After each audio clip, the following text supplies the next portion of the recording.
y el tema lo he titulado ¿qué significa ocuparnos de nuestra salvación?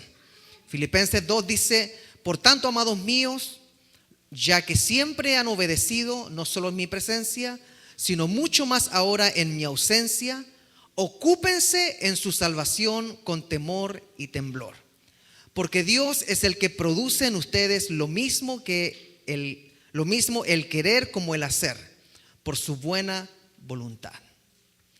Este versículo se discute mucho y se toma a ligereza para hablar sobre la pérdida de la salvación.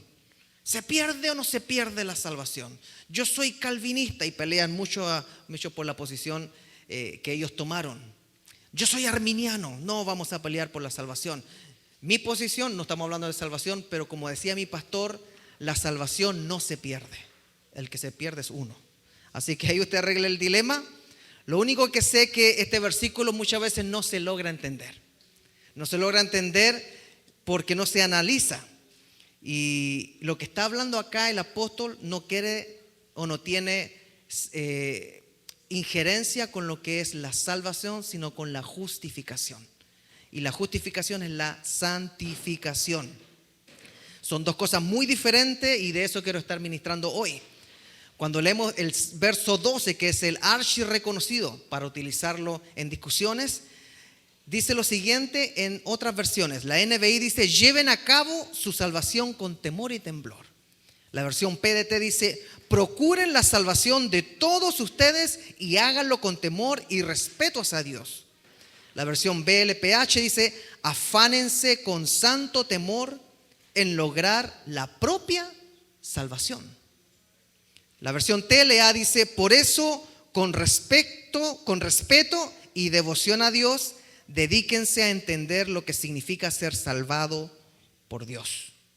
Al leer superficialmente Filipenses 2:12, podemos llegar a pensar que nosotros somos participantes de nuestra salvación, ya que tenemos que dedicarnos a nosotros ganarnos la salvación, o por lo menos a tratar de mantenerla bien, porque al que da y quita se le sale una jorobita. Pero Dios no está hablando de eso en este asunto. Eso es imposible. Los seres humanos no tenemos ninguna injerencia en cuanto a la salvación, ya que la única forma de salvar nuestra alma es aceptando el sacrificio de Jesucristo en la cruz y aceptando que somos pecadores. Entonces, ¿de qué está hablando el apóstol aquí?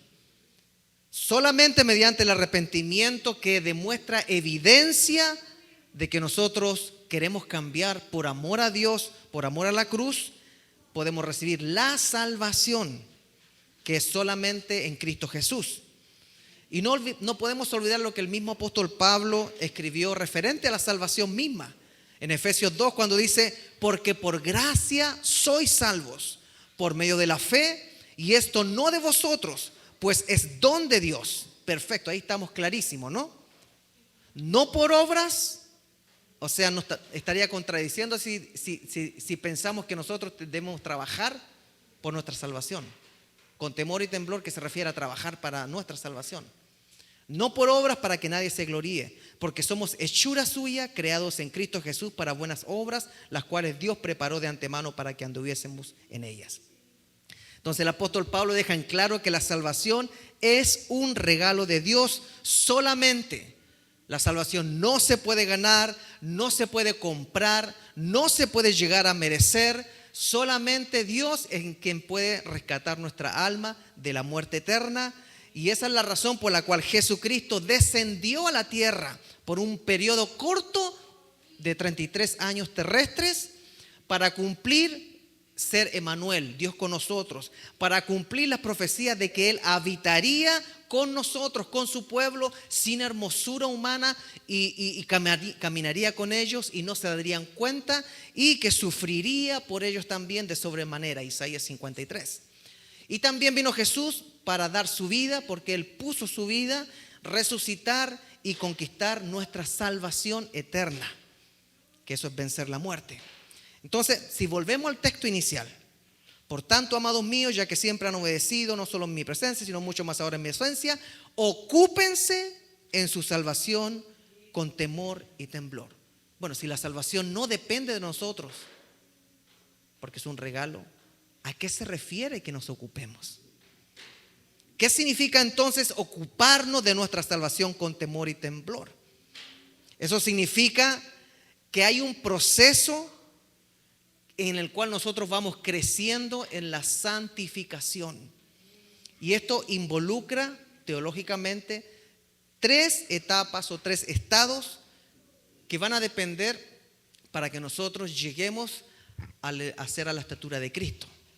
Y esos 3 estados van a definir o van a ser definidos por nuestra vida espiritual o nuestras prácticas espirituales. Entonces, teológicamente hay 3 estados en el proceso de la santificación del alma. Y el estado número 1 es el que acabamos de ver, la santificación posicional. Nosotros para recibir la salvación solamente nos posicionamos a los pies de Cristo. Nos posicionamos en la cruz. Nos posicionamos en el clamar por misericordia. ¿Por qué el ladrón que murió al lado de Jesús fue salvo? Porque estaba posicionado en el lugar de salvación, que es la cruz. Entonces, esa salvación nosotros no tenemos participación alguna para ganarla, solamente es por arrepentimiento. No confundir con el número 2, que es la santificación progresiva. Y eso sí involucra todas nuestras decisiones diarias. Y la tercera es la santificación definitiva, que es cuando nosotros partimos hacia el cielo. En el cielo ya no se puede ser más santo ni menos santo. Nadie va a estar en el cielo y decir, uy, este milenio soy más santo que el milenio anterior. No es así. Cuando llegamos al cielo, el Señor se encarga de terminar el proceso de perfeccionamiento de los santos. Entonces, aquí está el detalle.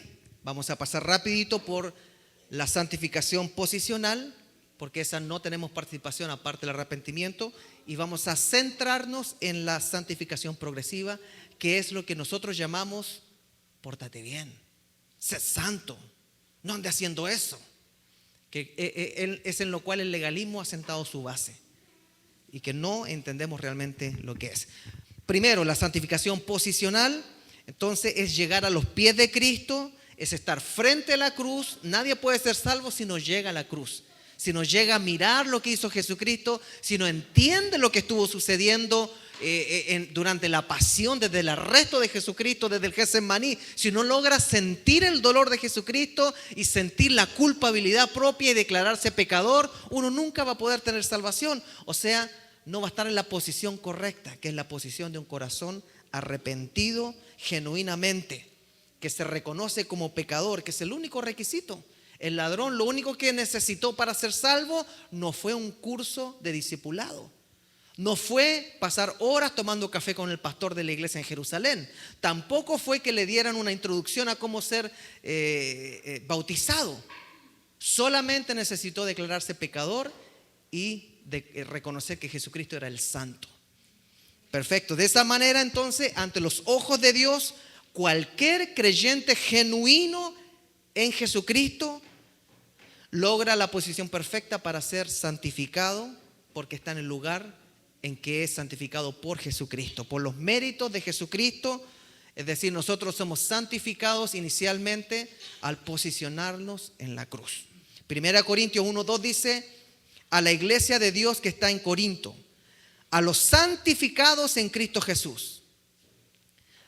Hay veces que se coloca como santos, pero la traducción en el español no le hace mucha justicia al texto. Es la santificación en Cristo Jesús, que solamente alcanzamos porque estamos en Cristo. Nadie puede ser salvo si no está en Cristo. Llamados a ser santos con todos los que en cualquier lugar invocan el nombre de nuestro Señor Jesucristo. O sea, ahí ya dice los santificados en Cristo y después habla de un llamado. O sea, los santificados en Cristo está hablando de la santificación posicional al estar en Cristo, y el llamado a ser santo está hablando de la santificación progresiva, de la cual comenzamos hablando en Filipenses, que es un llamado a buscar el apartarse para el Señor en cuanto a nuestras decisiones. La santificación posicional es producto exclusivo de la gracia de Dios. No hay nada que nosotros podamos hacer para ganarnos la salvación, ya lo dijimos. Solamente Jesucristo. solamente es reconocernos pecador. El Padre nos da la salvación cuando nosotros clamamos al Hijo para que nos perdone. Así de fácil es.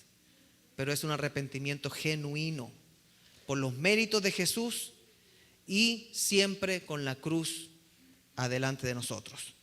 Es decir, la salvación posicional la recibe un corazón que realmente está arrepentido siempre. Por eso Salmo 51 dice: el sacrificio que sí deseas es un espíritu quebrantado. Tú no rechazarás un corazón arrepentido y quebrantado, oh Dios. Entonces, la santificación posicional, nosotros no podemos hacer nada aparte que llegar a la cruz. Es la posición al frente de la cruz, es el quebranto y es el comienzo. Ahí está la salvación, es el inicio de nuestra vida. Pero después viene la santificación progresiva. Y eso es lo que nos vamos a enfocar hoy. Esta involucra estrictamente nuestras decisiones. Por eso personas reciben la santificación posicional, que es la salvación. Es Dios mirando a Jesucristo dentro de nosotros, sobre nosotros, justificándonos. Pero después nuestras acciones nos siguen justificando nuestra salvación. Y ahí es cuando tenemos que pensar en lo que dice Filipenses 2:12, cuando dice en el verso 12: ocúpense en su salvación con temor y temblor, porque Dios es el que produce en ustedes lo mismo el querer como el hacer por su buena voluntad. Entonces, cuando llegamos a Cristo, recibimos la salvación, que es la santificación posicional, pero ahora comienzan las decisiones.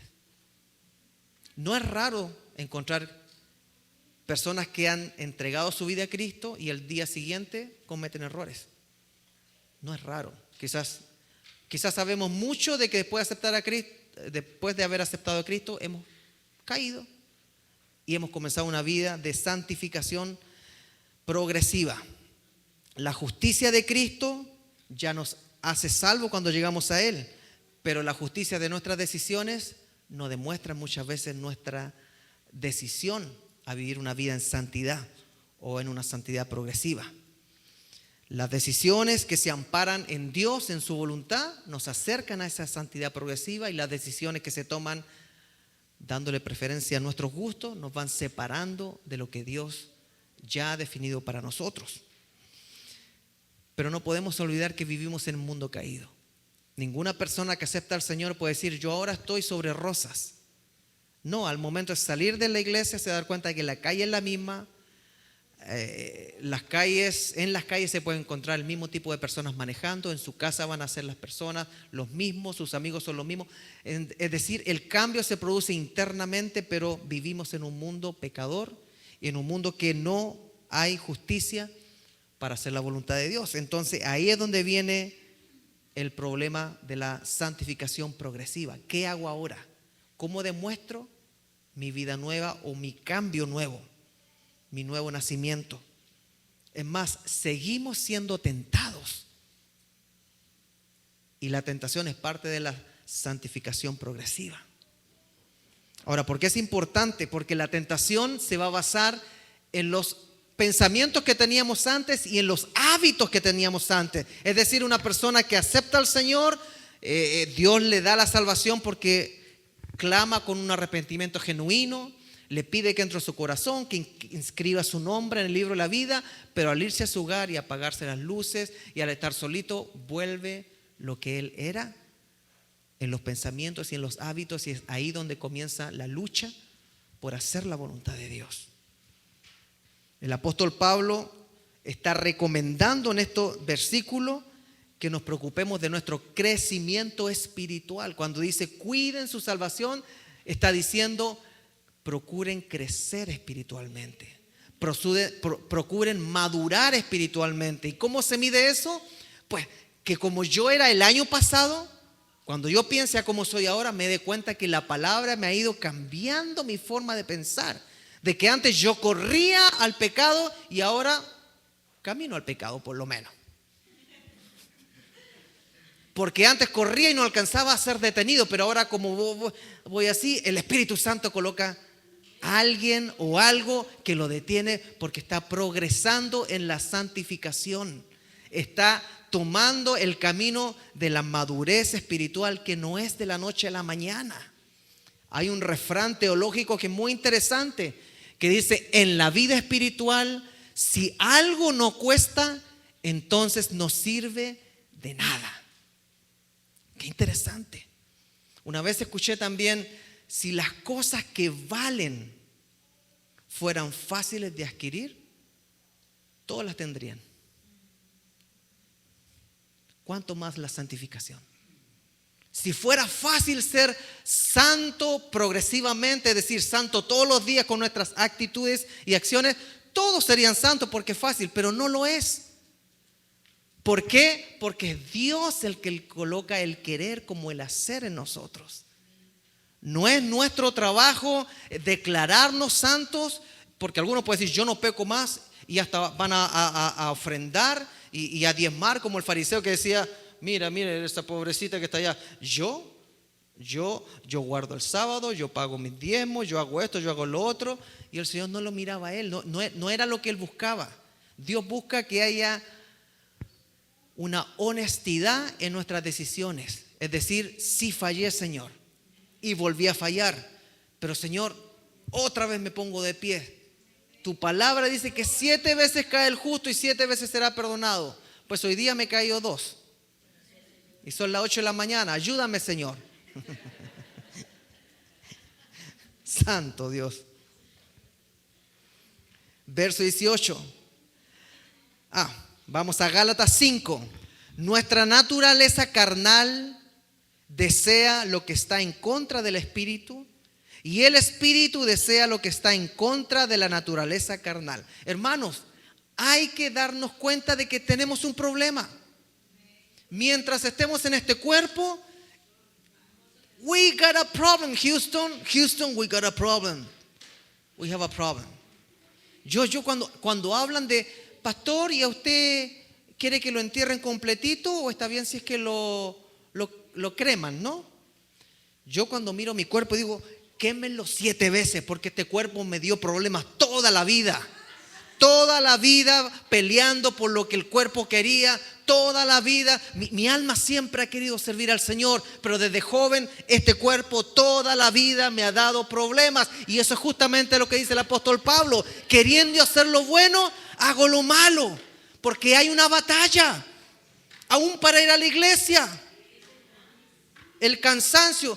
Yo sé que usted es como yo, usted ama estar en la presencia del Señor, pero a veces estamos cansados. ¿Y qué es lo que está cansado? Es el cuerpo. Hay un problema que se llama carne, y no es carne asada.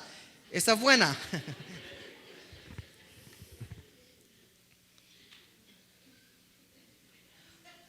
Vamos acá, sigamos. Los dos se oponen. Por eso resulta que ustedes no están haciendo lo que realmente quieren. Se opone la carne al espíritu y el espíritu a la carne. ¿Qué conflicto tenemos adentro? A veces estamos orando y alabando al Señor, y yo sé que ustedes lo hacen igual que yo, con todo el corazón. Y de repente estamos manejando con el tráfico y queremos tirarle una bomba molotov al que va al lado. Porque nuestra carne, o de repente, algo que tienen las esposas es que a veces saben cómo volvernos locos. Pero en la carne. Y los esposos o la esposa igual. Y hermano, responder en la carne sí que trae problemas. Los que responden en la carne pasan durmiendo en el sillón. Porque ninguna mujer quiere tener un hombre carnal. Bueno, estoy hablando de una mujer que se casó con un cristiano, ¿no? Porque ya dijimos que si usted se casa con un no convertido, usted se despierta con un cadáver. Espiritualmente está muerto, así que acostúmbrese a despertar con un cadáver putefacto a su lado, que no va a entender nada de las cosas espirituales. Por eso la palabra dice: no os unáis en yugo desigual, y punto. No lo dije yo, lo dijo el Señor. Pero bueno, entonces, pero si se dejan guiar por el espíritu y no por la carne, quedan libres de la ley. Mire qué interesante. El pago de la ley era muerte. Y nadie podía cumplir la ley. Por eso vino Cristo. Pero si nos dejamos guiar por el Espíritu, es decir, yo siempre me acuerdo de Tom y Jerry. Parece que había algo teológico detrás de eso cuando aparecía el gatito santo, ángel, y el gatito de diablo, ¿no? Podríamos decir que ahí está la carne y está el Espíritu. Y eso es lo que sucede todo el tiempo. Uno está acá y de repente tranquilo, alabando al Señor, y aparece el lado izquierdo. En el lado izquierdo está el carnudo. Y empieza a decir, mira. Y uno empieza con los ojos. Piensa, mira, ¿te acuerdas de esto? Oye, no hagas eso. Y allá está el Espíritu que le está diciendo, detente. Olvidémonos del Tom y Jerry porque es un ejemplo muy carnal. Hablemos del Espíritu Santo, que nos convence de pecado, porque esa es la función. Mi hermano, tenemos una lucha. Tenemos una lucha hasta para servir al Señor es una lucha. Yo sé que muchos vienen, pero para hacer algo para el Señor es una lucha. Cuando se pide que venga alguien, por ejemplo, temprano a colocar las mesas o servidores, hay una lucha interna donde empieza justificación y justificación en contra y a favor. Porque siempre está la lucha interna de la carne contra el Espíritu. Pero si se dejan guiar por el Espíritu, quedan libres de la ley, porque ¿quién condenará a los que están en Cristo Jesús? La santificación progresiva, que es el punto número 2 que estoy tratando ahora, la compone el conjunto de decisiones que tomamos diariamente. Entonces, ahora, cuando miremos a una persona y la acusemos de no ser santa, ¿cuántos han caído en el pecado de andar con el barómetro de santidad midiendo a los demás? Antes de hacer eso, preguntémonos esto. Bueno, se me enseñó que teológicamente hay 3 tipos de ir santificándose. El primer momento donde hay santidad es el momento de la santificación posicional, que es estar en la cruz. Todo el que llega a la cruz es recibido y es santificado cuando lo hace con un corazón contrito y humillado, contrito. Pero después, antes de criticar por el vestido, antes de criticar por la pintura, por la falda, por cómo habla, por lo que hace, preguntémonos: ¿el conjunto de mis decisiones de este mes ha sido una santidad progresiva? ¿O he caído feo? El conjunto, la toma de decisiones mías de esta semana, hasta el momento no ha terminado, pero voy en el viernes, día 5. ¿Tengo una santidad progresiva? ¿O yo debo reconocer que tengo una viga en mi ojo más grande que quizás mi amigo, mi compañera, mi prójimo? El apóstol le dice a los Gálatas en el verso 18: pero si se dejan guiar por el Espíritu, hay una condición ahí para ser libres de la ley. Porque hay personas que pasan en problemas, porque siempre le anda cayendo la ley encima. Pero fíjense que cuando uno llega al Señor, el Señor es tan lindo que a veces hasta nos libra, a veces no. Yo le he contado de milagros económicos que el Señor me ha sacado. Cuando estuve a punto de irme a una bancarrota y el Señor me libró. A otros que tenían problemas con la ley, el Señor les ha abierto puertas. Escuchaba el testimonio de un pastor esta semana de la iglesia a New Times Square, se lo recomiendo, Pastor Tim. Y contaba que años atrás, cuando comenzó la iglesia, el pastor fundador fue a la corte a dar la cara por 3 criminales. Y los 3 criminales se habían convertido. Y el pastor le dijo: les aseguro que cuando ustedes terminen su sentencia, yo mismo, si ustedes quieren estudiar, porque querían estudiar en el programa de la iglesia, yo les voy a pagar los estudios para que estudien.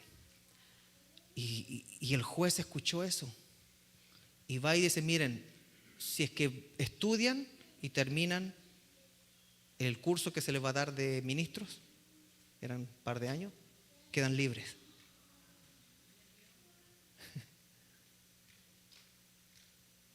¿Quién explica eso?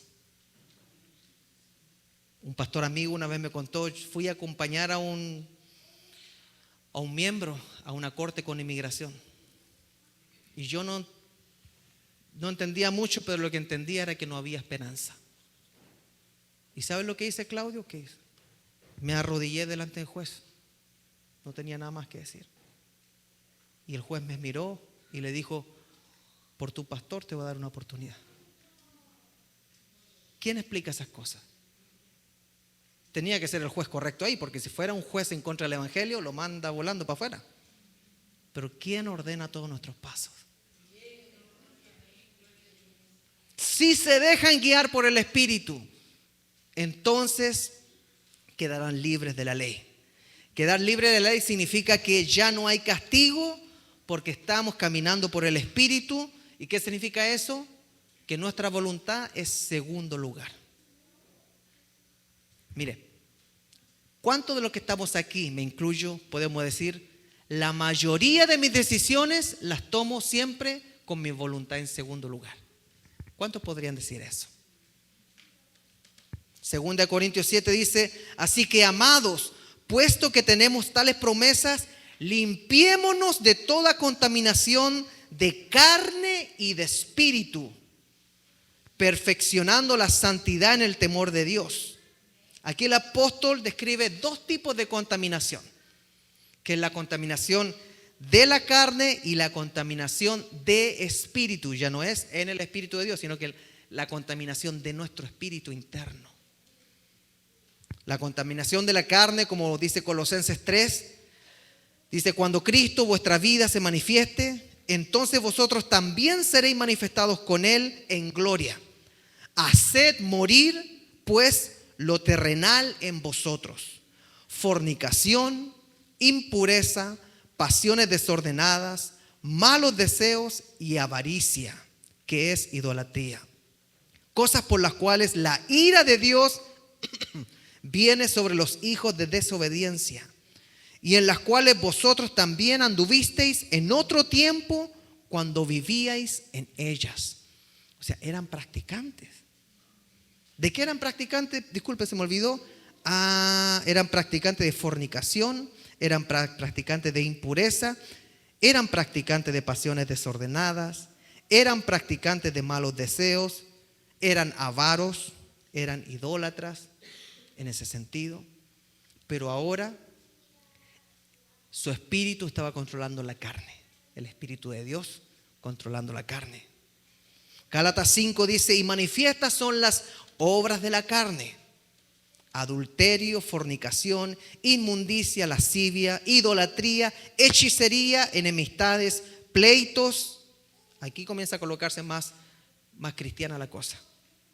Enemistades hay en la iglesia. Pleitos hay en la iglesia. Celos hay en la iglesia. Iras, contiendas, disensiones. Herejías supongo que no. Ojalá que no. Envidias, homicidios, borracheras, orgías y cosas semejantes a estas, acerca de las cuales os amonesto, como ya os lo he dicho antes, que los que practican tales cosas no heredarán el reino de Dios. Nuestras decisiones diarias, que pueden incluir eso y mucho más, están siendo progresivamente santas, porque nadie alcanza la santidad en vida totalmente. Para eso está la tercera, la santidad permanente, que cuando uno ya sale del cuerpo ya no lucha con el cuerpo. Pero están nuestras decisiones progresivamente demostrando que estoy siendo más apartado para el Señor. También habla de la contaminación de espíritu. Algunas: no, yo no tengo problema con eso. Mi problema son cosas específicas. Pero mire, al leer Deuteronomio 18 nos damos cuenta que quizás sí. No sacrifiques a tus hijos e hijas en el fuego de tus altares. Perfecto, no lo hacemos.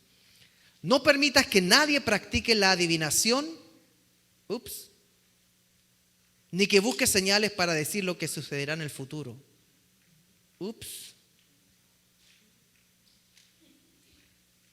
Un hermano me dice: pastor, yo soy yo soy Virgo. ¿Qué es lo que es usted? Yo soy de Cristo, le dije. No, yo crecí también tonteando con eso acá, pero con el tiempo me di cuenta de que ni tonteando vale la pena. Fui madurando en eso por lo menos. Sí, porque algunos para portarse mal dicen su signo. No, pastor, es que lo que pasa es que yo soy Aries, igual que Luis Miguel. Dios mío. Ok. Nada que tenga que ver con consultar el futuro. Mire, nada que tenga que consultar el futuro. No permitas que nadie practique la hechicería. Por eso aquí tenemos tolerancia cero con las personas que creen en la brujería y hechicería. Si no se arrepiente, su alma está ardiendo en el infierno. Por favor, no venga a esta iglesia. No queremos que usted vaya a pensar de que puede seguir un día más haciendo eso. Está ganándose el infierno junto a los demonios, practicando la hechicería. Arrepiéntase. Ni trate de hacerle brujerías a la gente y no permitas que nadie consulte a fantasmas o espíritus. A mí me llama la atención que cada vez van saliendo más negocios de palm reader. En Nisakwa vi uno, ahora le llaman hay un consejo de videntes ahí que tiene su oficina en Nisakwa. Y digo, Señor, reprendo, cancelo todo espíritu que aleja el conocimiento de la cruz del Calvario a las personas. Como dijo Pablo al molestarse en la corte cuando estaba metiéndose, dice, hijo del diablo, le dijo, te opones a todo lo que es de Dios. Algo así me viene a mí de repente, pero no lo digo. Ni que sea espiritista, no permitas que nadie consulte fantasmas o espíritus, ni que sea espiritista. Así que nada de eso, porque estamos hablando de la santidad progresiva. Todos los que practican eso son abominables al Señor tu Dios. El Señor tu Dios está expulsando a esas naciones de esta tierra debido a esos actos perversos. ¿Por qué? Porque desde el principio Dios quería un pueblo apartado. Por eso escogió a Israel. No porque fueran mejores ni peores. Quería dar el ejemplo de qué sucede cuando se aparta un pueblo para Él. Entonces debemos entender que la santificación progresiva es precisamente lo que nosotros debemos cuidar y atender con temor y temblor. No es la salvación del alma, es la santificación, es el proceso, es la chamba que Dios nos dio. El trabajo de la salvación del alma lo completó Jesucristo. Pero la santificación progresiva, que son nuestras decisiones diarias, Dios es nuestro espectador. Y cuando nosotros fallamos a favor de Él, se le levanta el pecho. En Chile decimos, ¿cómo decimos? Ya se me olvidó. Antes predicaba y se me olvidó. Bueno, sentirse orgulloso, sacar el pecho, cachiporrearse. ¿Quién sabe eso? ¿Quién dijo? Mi esposa. Sí, ¿se acuerda que una vez en Texas prediqué un tema que era cachiporrearse, ¿no?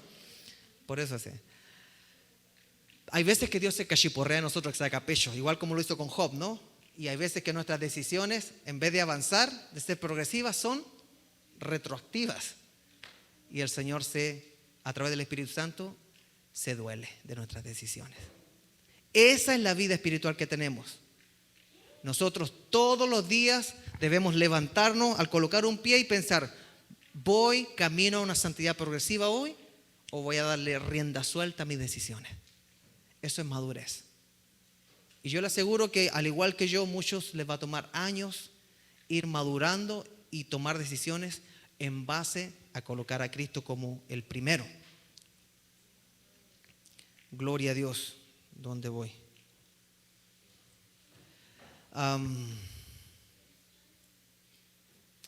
Aquí está. Somos nosotros los que debemos aprender a distinguir, a hacer lo bueno de lo malo. Somos nosotros los que debemos enseñarle a nuestros hijos qué es lo bueno y lo malo. Y es la iglesia, con su cuerpo de liderazgo, los pastores y los encargados de la iglesia, los que deben enseñarle a la iglesia a distinguir entre lo bueno y lo malo, lo santo y lo profano. Ya que Ezequiel 44:33 dice, y enseñarán a mi pueblo a hacer diferencia entre lo santo y lo profano. Y les enseñarán a discernir entre lo limpio y lo no limpio. Porque cuando no se les enseña al pueblo, el pueblo perece por falta de enseñanza. Y pueden estar pecando pensando, como me dijo una hermana: no, pastor, si eso es magia blanca, por eso lo hice. Arrepiéntase. Le estamos enseñando a distinguir entre lo bueno y lo malo para que cuando salga hoy diga: santidad progresiva. Santidad progresiva, esa es mi responsabilidad. La santidad posicional la da Dios cuando estamos en el lugar correcto, que es la cruz. Perfecto, nos da la salvación, no es por obra. Pero ahora todos los días Dios observa. Por eso dice: ocúpense de su santidad o santificación progresiva. Eso es lo que está hablando el apóstol. El flagelo más grande dentro de la iglesia moderna de hoy es negar que existe una santificación progresiva.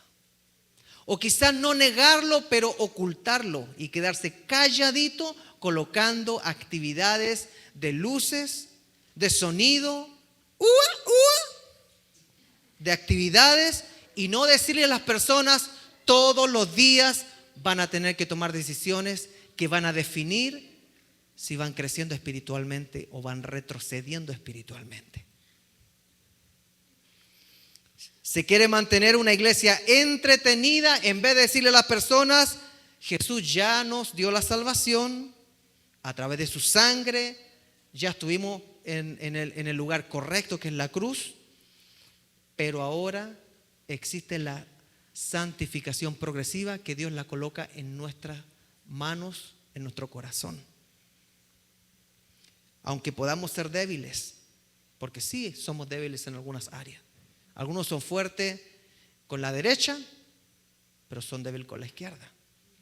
Otros podemos ser fuertes con la izquierda, pero somos débiles en la derecha. Dios nos conoce. Pero fíjese que ser débil no es desventaja para con Dios. Pablo escribe en 2 Corintios 12: en 3 ocasiones distintas le supliqué al Señor que me quitara mi problemita que tenía. Otro día hablamos del problemita, pero tenía un problema carnal, problema físico. Cada vez Él me dijo: mi gracia es todo lo que necesitas. Mi poder actúa mejor en la debilidad. Mire qué lindo. Yo pensaría que en mi debilidad Dios me da la espalda. Yo pensaría que cuando yo caigo, el Señor se enoja conmigo. Yo pensaría que cuando obro mal, Dios me dice: see you later. Yo pensaría que el Señor por lo menos se enfada un rato conmigo: otra vez anda haciendo eso.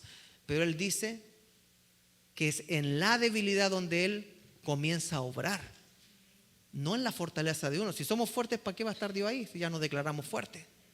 Es en la debilidad. Entonces la debilidad debería acercarnos a Dios para que nuestro crecimiento de santificación progresiva sea realmente efectivo. ¿Qué está diciendo, pastor? Se lo voy a colocar sencillito. Si usted es débil en algún área, dele gloria a Dios, porque Él se acerca a los débiles. Es que si usted supiera, pastor, lo que yo practico, si usted es débil en algún área, el Señor lo va a ir quebrantando, tocando. Este mismo mensaje es prácticamente: yo sé lo que estás haciendo y me acerco más a ti. A través de la cruz del Calvario no hay pecado grande ni pecado chico. Solamente después de visitar la cruz hay santificación progresiva.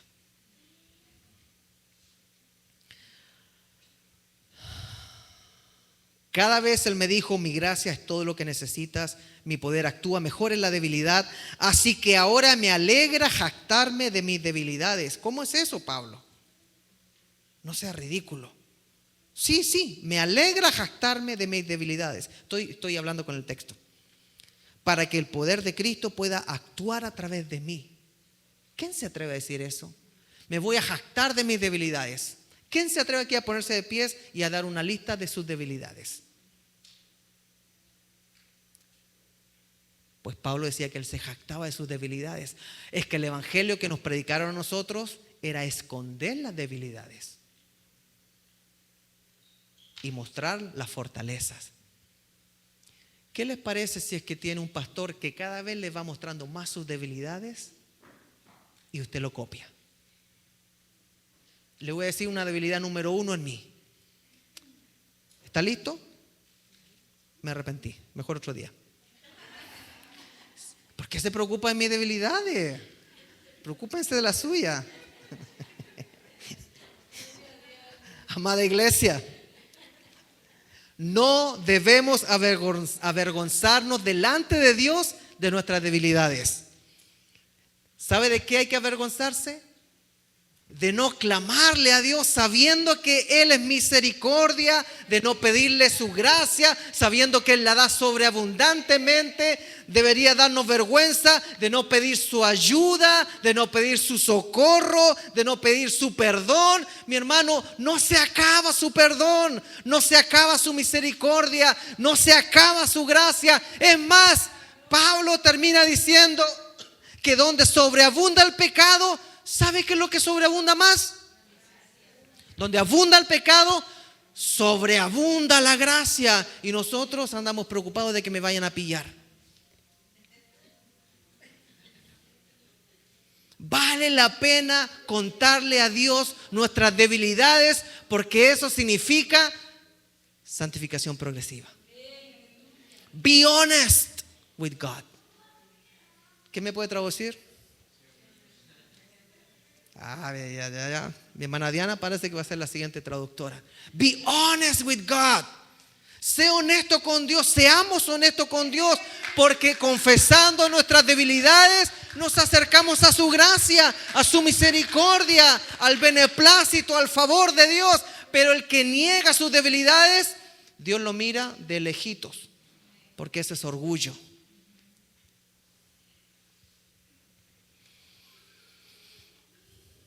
Nosotros somos responsables de nuestra santificación progresiva. Y solamente la podemos ir conquistando mientras nosotros amemos más y más a Dios. Porque Jesús mismo dijo en Juan 14, si me aman, obedezcan mis mandamientos. Nadie se casa porque no ama. ¿Se imagina casarse sería una prisión, un castigo? Pero todos se casan y es bueno. Antiguamente no era así, era por obediencia a los papás. Pero aquí el Señor está diciendo, si me aman, obedezcan mis mandamientos. Entonces, para que haya santificación progresiva, tiene que estar incluido el amor. Yo les he dicho, en la obra del Señor todo se hace por amor. Para servir al Señor hay que hacerlo por amor. Y más encima, para darle a Dios, ya sean ofrendas, diezmos o tiempo, el Señor dice que ama al dador alegre. Entonces, al que da con dolor y le cuesta, no se va a ganar el amor de Dios, porque se va a dar cuenta Dios de que ahí no hay amor. Por eso cuando mi esposa me pide dinero, yo me recuerdo esa frase y digo, tengo que dar y amar, porque Dios ama al dador alegre. Yo le he dicho, mi amor, cuando usted saque su doctorado, acuérdese que Dios ama al dador alegre también. que así el matrimonio es como Dios en la iglesia. No hay por dónde darle. Así es el gran misterio, como lo describe Pablo. El consejero está hoy presente. ¿Qué consejero? Verso 16. Y yo rogaré al Padre y Él les dará otro consolador. ¿Qué significa consolador? Consejero. La traducción consolador como que de repente nos confunde, como que va a venir a hacernos nay. Pobrecito, mire, ahí está el Espíritu Santo. No. Él es más que andar pobrecito, nanay. El Espíritu Santo aconseja, levanta, restaura, transforma. Nos da la fuerza cuando estamos en el Espíritu para vencer la carne. Ay, me dieron ganas de visitar ¿Se puede decir aquí o no? ¿Cuántos tienen un red phone? o tuvieron un red phone. Y no para llamar a Batman, ni a Superman. Que cuando sonaba ese red phone sabían que era la filistea llamándolos. O el filisteo llamándolos. No se hagan. Entonces, ay, ¿seré yo, Señor? ¿Seré yo, Señor? ¿Cuántos de nosotros sabíamos que éramos fuertes en ciertas cosas, pero que no se me cruzara ese pensamiento porque por ahí fácilmente caigo? Pero cuando andamos en el Espíritu, Él nos da la fuerza sin explicación para salir de la tentación, porque no podemos ser tentados por sobre nuestra capacidad de resistir cuando estamos en el Espíritu. Entonces, el consejero está hoy presente para ayudarnos en la santidad, en el proceso de santificación progresiva. No sé si me están siguiendo. Desde que salgamos del servicio hoy, le voy a pedir que se acuerde de 2 palabras. Santificación progresiva. Hay 3 tipos de santidad. La primera es la posicional, que es solamente, esa se recibe cuando uno está al frente de la cruz, es la posición, es la salvación. Nosotros no tenemos nada que ver. Pero la santidad progresiva es la que va definiendo mi madurez. Y solamente se logra a través de las disciplinas espirituales. ¿Qué es lo primero que hacemos al levantarnos? Yo trato, le digo, yo lo primero que hago, trato de abrir un verso. Antes de ver la noticia, un verso de la palabra, aunque sea. Deberíamos hacer mucho más que eso, pero por lo menos, porque eso ya me recuerda que este día voy a tener presente a Dios. Ese es mi primer paso que doy. 1 Corintios 10:13 dice: a ustedes no les ha sobrevenido ninguna tentación que no sea humana, pero Dios es fiel y no permitirá que ustedes sean sometidos a una prueba más allá de lo que puedan resistir, sino que junto con la prueba les dará la salida para que puedan sobrellevarla. Donde más temes, el Señor te quiere acompañar. En lo que más temes, el Señor quiere estar contigo. Y para eso hay que estar en constante oración. La próxima vez que suene el teléfono rojo, ¿qué vamos a hacer? Señor, me está llamando la diabla. Ayúdame. Pues comparta sus cosas con el Señor. Él nos puede ayudar. Es cuando sacamos al Señor de nuestras luchas, es cuando Él no, bueno, si no me invitan, ¿cómo? Señor, yo no creo que este muro lo pueda derribar. Y ahí está el Señor, es muy grande, jamás voy a lograr pasar para allá. Y el Señor le dice: ponte a caminar unas 7 vueltas. Algo incomprensible, porque estamos incluyendo al Señor en el asunto. Nosotros hacemos lo natural y Él hace lo sobrenatural. Nosotros hacemos lo posible y Él hace lo imposible. Gálatas 6 dice: no nos cansemos pues de hacer bien, porque a su tiempo segaremos si no desmayamos.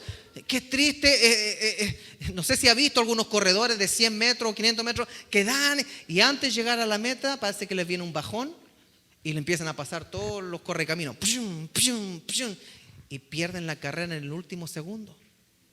Eso es lo que está diciendo acá. No nos cansemos pues de hacer bien, porque a su tiempo segaremos si no desmayamos. Y la única forma de no desmayar es siendo dirigidos por el Espíritu. Y si llegara a haber algún problemita, recuerde que tenemos abogado con el Padre. Así que según tengamos oportunidad, hagamos bien a todos y mayormente a los hermanos de la iglesia. Eso es lo que está diciendo. La seriedad, ponga atención a esto, la seriedad con la que nosotros tomamos nuestra santificación progresiva será acorde a la seriedad que le damos a las disciplinas espirituales. ¿Cuáles son las disciplinas espirituales? La oración, la lectura de la palabra, el escuchar prédicas, la meditación en la palabra, la autoexaminación para ver dónde estoy posicionado. Porque todos, por lo menos todas las semanas deberíamos preguntarnos: ¿la santidad progresiva ha avanzado ¿Se ha estancado o ha retrocedido? La meta sería que fuéramos avanzando, pero por último, si se ha estancado, bueno, pero si está retrocediendo, entonces no critiquemos a nadie y pidamos misericordia al Señor. Termino con 2 de Pedro 1, que lo encontré que era el broche de oro para este tema. Precisamente por eso, esfuércense por añadir a su fe virtud, a su virtud conocimiento, al conocimiento dominio propio, al dominio propio constancia, a la constancia devoción a Dios, a la devoción a Dios afecto fraternal y al afecto fraternal amor. Porque estas cualidades, si abundan en ustedes, los harán crecer en el conocimiento de nuestro Señor Jesucristo y evitarán que sean inútiles e improductivos. O sea, vamos a ver santificación progresiva cuando ponemos atención a añadir fe, virtud, conocimiento, dominio propio, constancia, devoción a Dios, afecto fraternal y amor. 3 tipos de santificación. Número 1, ¿cuál era? La santificación posicional. Se recibe solamente estando al frente de la cruz. Alguien puede decir, ¿cómo ese tipo dice que es cristiano? Bueno, recibió la salvación porque estaba en el lugar correcto, que es la cruz. La crítica, dejémosla al lado porque cayó, hizo lo que hizo, pero recibió la salvación porque estuvo en el lugar correcto. Ahora tiene problemas en la santificación progresiva. Es ahí donde debemos ayudarlo nosotros y decirle, yo pasé por ahí, no empezar a tirarle piedras. Y si alguien se cree muy santo, dígale, no diga eso. Todos estamos en la santificación progresiva y cuando salgamos de este cuerpo vamos a estar en la salvación permanente. En la santificación permanente, perdón. Así que todos somos progresivos aquí. ¿Hay algún progresivo en la santificación? Amén. No dije progresista, reprendo, cancelo y rechazo. No dije progresista. Dije santificación progresiva. Yo le animo a que todas las semanas se haga un examen. Nos hagamos, me incluyo. ¿Cómo estuvo el progreso de mi santificación esta semana? Porque ahí sí participo yo, porque son las decisiones que tomo las que me acercan más a Dios o las que me separan de mi Dios. Pongámonos de pie, por favor.